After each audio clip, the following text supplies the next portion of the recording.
welcome back to my kitchen. Today we're going to do Yorkshire puddings. Now Yorkshire puddings, as many people will know, were actually a dish from the 1700s in Europe, and is typically used for having a roast beef dinner with peas and gravy. But we're at the other side of the world. We're in New Zealand, which is subtropical, and so I'm going to do Yorkshire puddings with a twist. They're going to be Yorkshire puddings that will actually be filled, and they can be used for lunches, for plates, for hors d'oeuvres, or for main course. And here's the sort of thing that we will be putting into our Yorkshire pudding when we stuff them. We're going to have cooked ham, some prawns, lettuce, capsicum, cheese, and olives. So you'll see what happens as the program progresses. But the first thing you do when you're doing Yorkshire pudding is to set your oven at 190 degrees. And you don't put your puddings in to be cooked until the oven is up to temperature. Now the first thing you do is that you prepare the oil that goes into the pan. Now this, the typical pan you use is sort of circular. Mine's not quite that type of pan, but that doesn't matter. Now the main thing is that when you put the oil in, you don't put too much. Put a little oil in, you see it's not much, into each one of these. And what we're going to do, when the oven is up to 190 degrees, this pan goes in the oven for 15 minutes. And then the oil is boiling, and that's the secret, to get that oil boiling. And then you'll put your Yorkshire pudding mixture into these receptacles. So that's the oil. Now, I think I should point out to you that this pan, underneath it, I put some baking paper. The reason for that is sometimes the oil will overflow a little bit, go into the pan, and it's a great way to be able to clean your pan afterwards.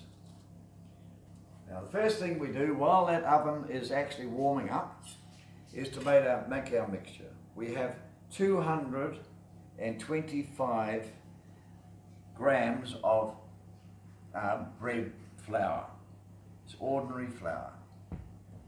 You break, I break 3 eggs into the mixture, and just put the 3 eggs in. And the other slight difference with my recipe is that we will add a paprika first. Now the paprika is great to add because it gives some colour to the Yorkshire pudding, makes them a deeper yellow, and they look quite nice. And of course, as you know, I'm very keen on the Italian herbs. It's such a versatile herb to use. Put some herbs in there, gives a little bit of taste to that Yorkshire pudding. And then all you do is you get a fork and you mix it up. Now, often you see people mixing this up, and they mix and mix and mix, and it takes quite a while because you can't have any lumps in it. If you do, then your Yorkshire puddings won't rise the same and you won't get the same effect. However, I don't mix for that long because I put it in a little blender and really mix it into a fine paste. So there's a mix. It's what it looks like. There it is. Now all you do is you get some milk and you pour milk in until you've got that quite wet. You watch what's happening here now. You'll see that the milk is mixing with the mixture. I'm not worrying about the lumps because I'm not trying to get them out. You just want to look at the mixture itself. Maybe I'll just add a little more milk to that. There we go. Now, you can see it's quite runny, but I'll show you in a moment how you test it to make sure it's the right consistency. What you do is you put it in a blender. It's my little blender here, it works wonders. Come across here, and of course people have different types of blenders, I realise that. But this just doesn't matter what sort of blender you use, of course. Blender in there, and you zap it.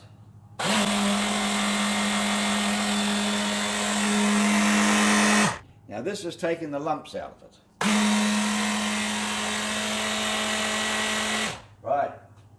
Now one of the important things with the liquid is that you don't put it in a bowl, you put it in a jug, because it's much easier for you to pour the liquid into the tray. So firstly, I'll put that into a jug.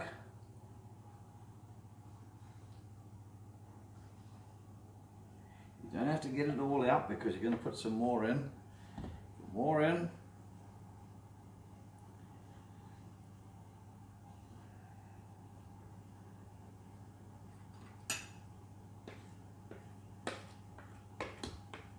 Right. You do the same again.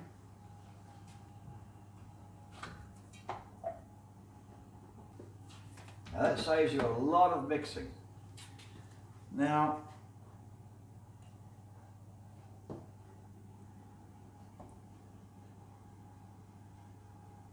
to test that you've got the right mixture,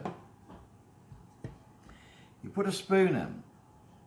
It'll come out and you'll see no lumps. There's a couple of bubbles there, but no lumps. You'll see that it's dripping off the spoon, but it's still leaving some adhered to the spoon. And that tells me that it's not too thin and there's no lumps, so it's not too thick. So that's pretty good going. So that's the sign. Now, come over here. We're going to shortly, when that is 190 degrees, this will go in the oven and then we'll come back and pour. One of the important things when this comes out and we're pouring into the tray is not to get drips all over the tray, because drips can actually stop the Yorkshire pudding from rising properly. So often when we pour, we use a spoon to catch the drips when we're going from one to the other, but you'll see that happening in a moment. So this will go into the oven for 15 minutes, and we'll come back when that's done and just show you the results. 15 minutes are up, so let's just take the tray out of the oven. Make sure you've got thick rags or cloths to take them out because it's very hot.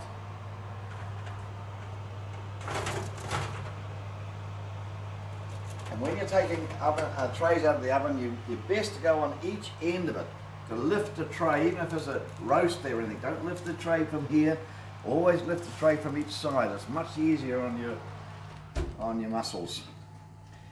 Right, now what you do is you tip this in. Now come in, I'll just get the camera close so you can just see what happens. You'll see, just come in a little bit closer there, you'll see what happens when I put it in, because the oil is boiling. You may just see it starting to work a little. It's hot. And you'll see how much I'm putting in roughly. See those drips? You can, if you wish, just use a spoon just to catch the drips if that's what you prefer to do. Otherwise you have a little bit more patience and wait for it to stop dripping before you go to the next pour. Now that goes back in the oven for 20 to 25 minutes. So I'll set the alarm on 23 minutes. So 20 to 25 minutes, and you'll see what happens to them after that time when I pull them out of the oven. Now of course you shouldn't really open the oven while it's cooking, but just for this video, I'm going to quickly open the oven door and you'll see how the puddings are halfway through the cooking process.